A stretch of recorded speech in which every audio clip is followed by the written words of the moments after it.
ብዙም አይደለም።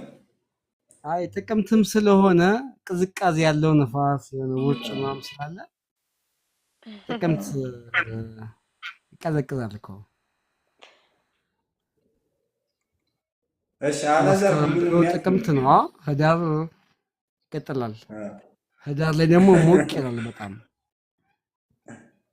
አይ እንደዛ ነው። ይቀዘቅዛል ጥቅምት ያው ላይ። ጥቅምት ስለሆነ ነው። እና የተመለሽ ገዝታ ታልቅበይ።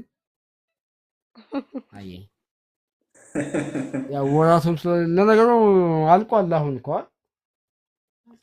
ሁለት እኮ ነው እሺ ዛሬ። ወንድም አለም አሁን አላከብርም ሶስተኛ ቀናችን ነው። ጀምረነዋል። 27 ቀን ይቀረናል። ለሱን ደግሞ እንደምንም ብለን እናሳልፈዋለን። ጥቅምትን አይ ስለሚቀዘቅዝ ማለት ነው።